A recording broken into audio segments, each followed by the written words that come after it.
Hello everyone, David here from Beyond the Kingdoms, and today I'm continuing my in-depth look at the Magic Kingdom's best special event, with my top 10 tips for the not-so-scary Halloween party. Halloween at Disney World is so much fun, and it's a great way to kick off the autumn season.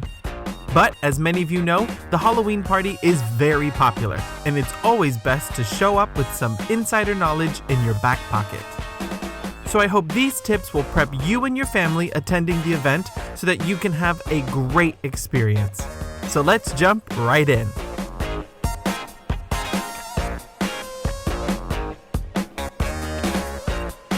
Tip number 1, go to a less busy night for the party.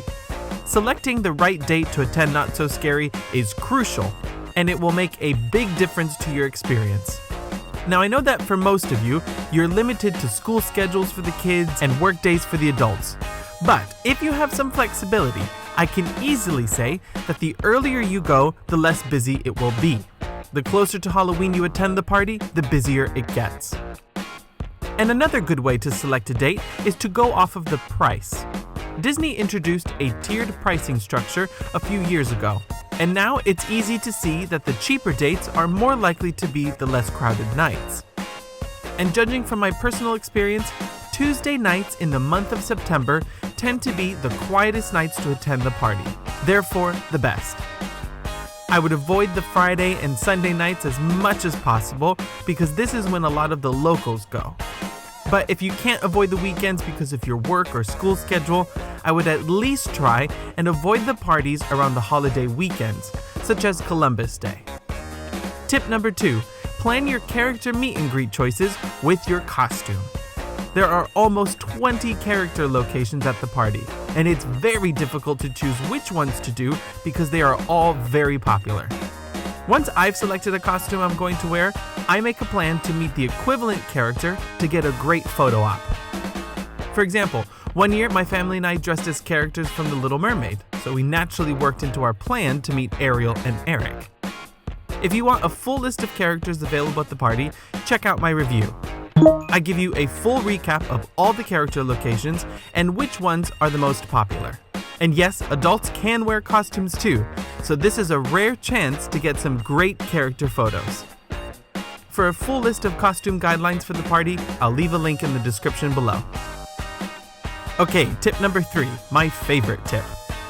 Make sure you create a plan of attack. If you've watched my videos for a while, you know that I am definitely a planner. I know that not all of you are as meticulous about making a vacation schedule, but this is one experience that you don't want to just wing. If you like to go with the flow, there's nothing wrong with that at all.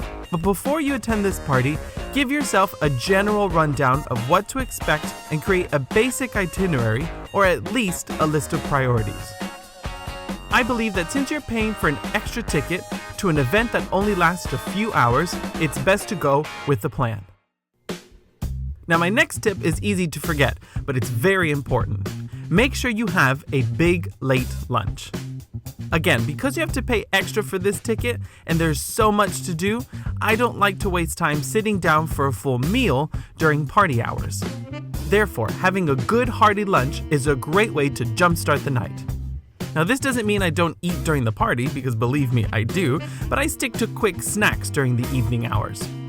A great lunch idea would be to have a buffet or character meal at your hotel, or even at a resort close to the Magic Kingdom. Chef Mickey's could be a great choice because you can fill up on food and be steps away from the park. This character restaurant offers brunch until 2:30 p.m., so I would suggest going towards the end of that mealtime. Alternatively, you can also have a big lunch at Crystal Palace, right inside the Magic Kingdom. That way you'll be ready to party all night long right away.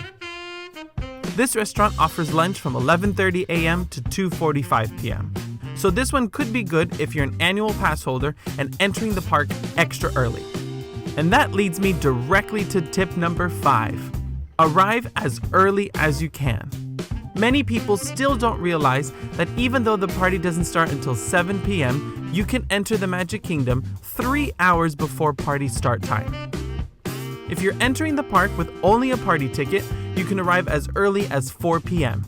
This gives you a couple of hours to do some rides and, more importantly, to start lining up for those popular characters. If you're hoping to meet Jack and Sally or Moana or even the Seven Dwarfs, you definitely want to take this advice and arrive at 4 p.m. And new for this year, DVC members entering Magic Kingdom with only a party ticket can enter the park as early as 2 p.m. And if you're an annual pass holder, I would get there even earlier.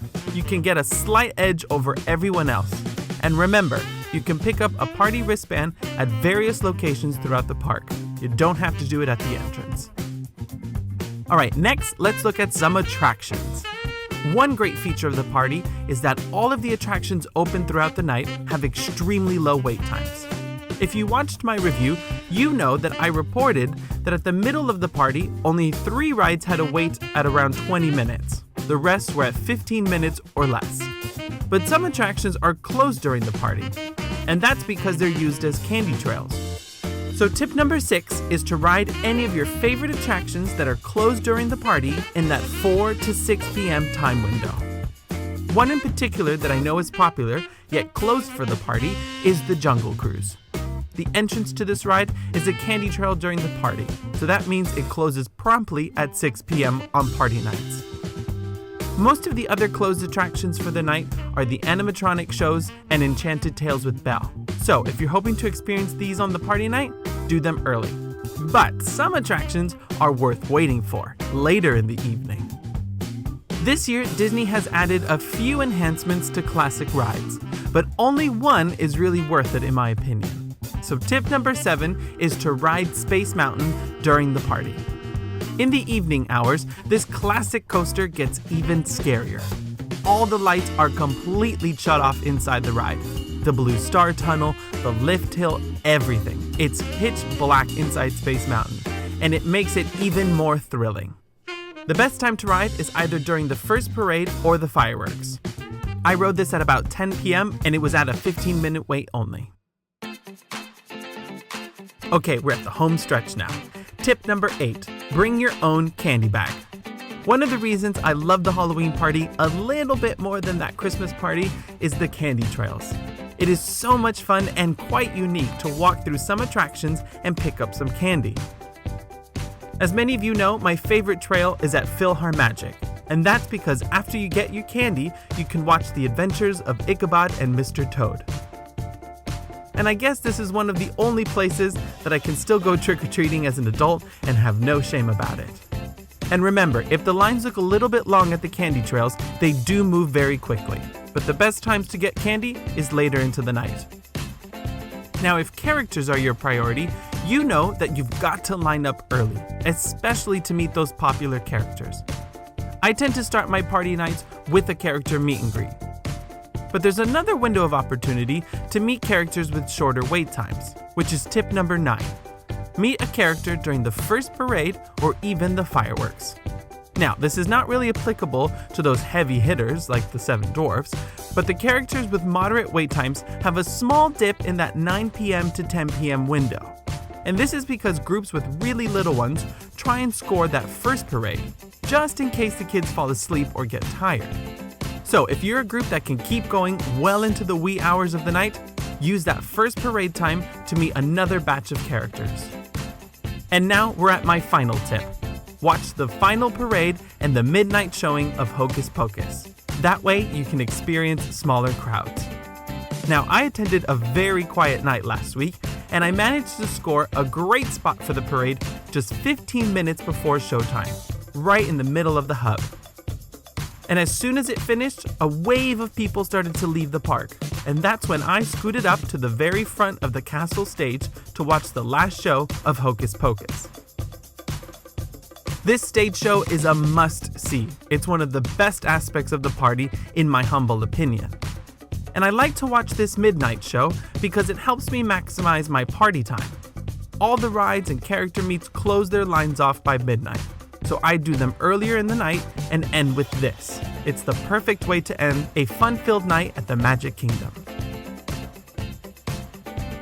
So there you have it, my friends, my top 10 tips to best enjoy Mickey's Not So Scary Halloween Party. If you've got some tips of your own, leave a comment below. And if you're attending this year's party, I hope you and your family or your friends have a spectacular time. But that will have to do it for today. Thanks so much for watching, and remember, if you can dream it, you can do it.